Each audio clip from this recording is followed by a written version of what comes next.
বাংলার ভর পূর্ণ পূর্ণ পূর্ণ।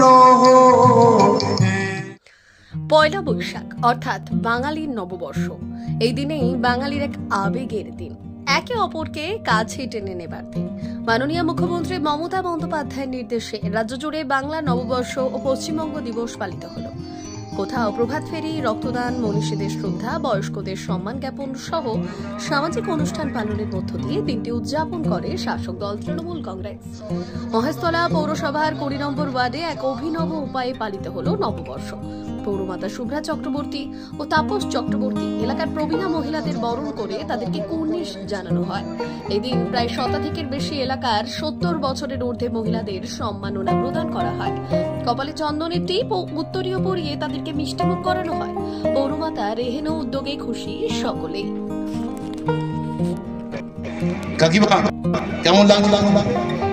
খুব ভালো লাগছে বাবা, হ্যাঁ খুব ভালো লাগছে।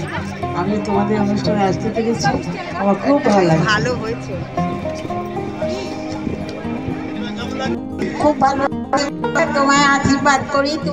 মানুষ যখন আশীর্বাদ করবে প্রাণ ভরে, যখন মন দিয়ে, শুনুন, আন্তরিক একদম অন্তর থেকে যখন করবে, সেটা কিন্তু সবার জন্য ভালো হয়। আজকে তাই এই শুভ নববর্ষে সবাইকে এই বয়স্কদের প্রণাম। আপনারাও এসেছেন, আপনাদের সবাইকে নমস্কার জানিয়ে আজকে এই উদ্যোগটা আমরা নিয়েছি। যে 70 বছর বয়স মানে জানেন, তাদের একটা জীবনের পার্ট শেষ হয়ে গেছে এবং তারা আস্তে আস্তে কি মৃত্যুর দিকে তারা কিন্তু এগিয়ে যাবে। কেন বয়স তো সবাইকে তো চলে যেতে হবে, পৃথিবীতে কেউ তো বাঁচবে না, সবাইকে যেতে হবে। তাই এই মানুষগুলো একটা সময় তারা এসছিল পরিবারে, মহিলা কেন বাঁচলাম বলতেন, পরিবারে তারা এসছিল, কারো সহধর্মী হিসাবে এসছিল। সেই তারও তো স্বামী মারা গেছে, সেই 50, 55, 60 বছর আগে তারা বিবাহিত হয়েছে, আমাদের এলাকায় এসছিলেন। সেই তাদের শাশুড়ি তাদের বরণ করে তুলেছিল। তারপর তাদের সংসারে সারা জীবন সংসারের ঠেলা তাদের ঠেলতে হয়েছে।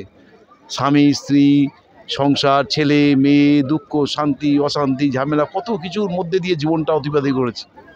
আজকে তারা জীবন সায়ন্যে, এই সায়ন্যে এসে তাদের আমরা আবার ওয়ার্ডের পক্ষ থেকে, আমাদের 20 নম্বর ওয়ার্ডের পক্ষ থেকে আমাদের শুভ্রা চক্রবর্তী যে উদ্যোগ নিয়েছেন, সেই উদ্যোগকে আমরা সত্যি সাধুবাদ জানিয়ে আজকে এত সুন্দর উদ্যোগ আবার এই বয়স্ক, মানে সত্যি ভালো লাগছে, মানে নিজের সত্যি আন্তরিকভাবে বলছি আমি, মানে এত ভালো লাগছে আজকে এনাদের ওনাদের এই কাছে পেয়ে। ওনারা কেউ হাঁটতে কষ্ট হচ্ছে, অনেকে ধরুন 75 বছর, 80 বছর, 81 বছর, 82 বছর বয়স, হাঁটতে ওনাদের কষ্ট হচ্ছে, ওনারা এসছেন। এইটাই তো অনেক পাওয়া, আর কি। আজকে আমরা 108 জনকে আমরা এখানে পেয়েছি, মানে 70 থেকে 80 বছরের মধ্যে আমাদের ওয়ার্ডে 108 জনকে একদম আধার কার্ড অনুযায়ী বয়স অনুযায়ী পেয়েছি। হয়তো অনেকের আছে আধার কার্ডে বয়স কম আছে, কিন্তু আমরা আধার কার্ড অনুযায়ী করেছি। 70-এর ঊর্ধ্বে, 70 তার ঊর্ধ্বে তাদের এই 108 জনকে পেয়েছি। তাদেরই আমরা আজকে দিতে পেরে আমরা নিজেরা কৃতার্থ। ভীষণ ভালো লাগছে, তার কারণ হচ্ছে প্রবীণা মানেই আমাদের বয়োজ্যেষ্ঠা যারা আছেন তাদের যে আশীর্বাদ, তাদের আদর্শকে পাথেয় করে আমরা নিত্যদিন চলি। তারা আজ আমাদের মাঝে উপস্থিত রয়েছেন, আমাদের আশীর্বাদ দিতে এসছেন। এই জন্য আমি তাদের কাছে অনেক অনেক কৃতজ্ঞ, এবং সেটা বছরের প্রথম দিন বলে আরও ভালো লাগছে। বাংলার নতুন বর্ষর শুরু, বছরের প্রথম আমাদের আশীর্বাদ দিয়ে শুরু হচ্ছে। আজকে আমরা বয়স্কদের সঙ্গে কথা বলে জানতে পারলাম যে ওনারা যে প্রথম বিয়ে করে এখানে এসেছেন এবং এই পাড়ারও মেয়ে আছে, তাদের খুব তারা খুশি।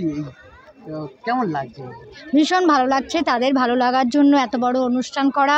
অ্যাকচুয়াল কি হয়, যারা প্রবীণা রয়েছেন, বয়সের ভারে তারা বাড়ি থেকে বেরোতে পারেন না, তার ফলে সমাজে তারা নিজেদের মনে করে ব্রাত্য, কিন্তু তারা যে ব্রাত্য নয়। আজকে এই প্রোগ্রামের মাধ্যমে আমরা সেটাকেই ফুটিয়ে তোলবার চেষ্টা করেছি। তারা কোনো অংশেই ব্রাত্য নয়, তারা সর্বদাই আছে আমাদের ওপরে, এবং আমাদের আশীর্বাদ দেওয়ার জন্য তারা সর্বদাই থাকবেন। এটাই আমাদের তাদের কাছে একান্ত অনুরোধ, এবং ভগবানের কাছে আমাদের প্রার্থনা যে তারা যেন আরও দীর্ঘজীবী হোক। কি দেওয়া হচ্ছে? তাদের সামান্য মিষ্টির একটা প্যাকেট আর একটা গিফট হিসাবে কাচের জগ। এই ধরনের উদ্যোগটা হঠাৎ মাথায় আসছে কি হবে? এইটা আমার তো আছেই, তার সঙ্গে আমার যিনি রাজনৈতিক যিনি অভিভাবক তারও একটা উদ্যোগ আছে। তিনি দীর্ঘদিন রাজনীতিতে রয়েছেন। আমরা দুজনে মিলে এটা করলাম যে সিদ্ধান্ত নিলাম যে বছরের নতুন বছর কিভাবে শুরু করা যায়। তা বলছে নতুন বছর যখন, তাহলে আশীর্বাদ দিয়েই শুরু করা যাক। এবং আমাদের নেত্রী যেহেতু বলেছেন যে মহিলাদের বিশেষভাবে আপনারা দেখবেন যে 20 নম্বর ওয়ার্ডে আমরা সমস্ত মহিলা কেন্দ্রিক প্রোগ্রাম করে থাকি। মহিলাদের আমরা বিশেষভাবে সামনে আনতে চাই, কারণ নেত্রী বলেছেন মহিলারা হচ্ছে সমাজের একদম প্রধান অঙ্গ, এবং মা যারা আছেন তারা হচ্ছেন আমাদের সবার ওপরে। মা ছাড়া পৃথিবীতে কেউ বড় নেই, মা আমাদের সবার আদর্শ। সুতরাং মাকে আমরা একদম, মা যেটা নারী জাতি, তাকে আমরা ওপরে রাখি। এই জন্য এই উদ্যোগ। কেমন লাগছে আজকে ভালোই লাগছে, বরণ পেয়ে এরকম এত সুন্দর সম্মানিত হয়ে ভালো, কেমন লাগছে? খুব ভালো লাগছে। ভালো লাগছে। আমি এখানকারই নিয়ে আমার এখানকারই বউ হয়ে গেছি। পৌরমাতার এই উদ্যোগ কেমন এইটাই এই পৌরমাতার যে উদ্যোগ, কি ভালো বলবেন? হচ্ছে, ভালো ঠাকুর যেন ভালোই করে। আপনি মন থেকে আশীর্বাদ দিলেন? লাগছে। আমি জানি বড়ই হোক, আরো বড় হোক, সব মায়ের ভালোবাসা নিশ্চয়ই। না, এরকম এইও সম্মান এই আজকে তো আমি কাউন্সিলর প্রথম যেরকম এলাম। সম্মান দিয়েছে আজকে না। আপনাদের, সেই পুরোনো দিনের কথাটা কি মনে পড়ছে এখনো? সেই বিয়ে করে আসার পরে যে বরণ করা। সত্যি কথাই তাই, ঠিকই বলেছো। আমি তো অনেক ছোটবেলায় এসেছি, কেন এই এখন দেখলাম এই মাঠেই আমি প্রথম এলাম, এই মাঠটাই।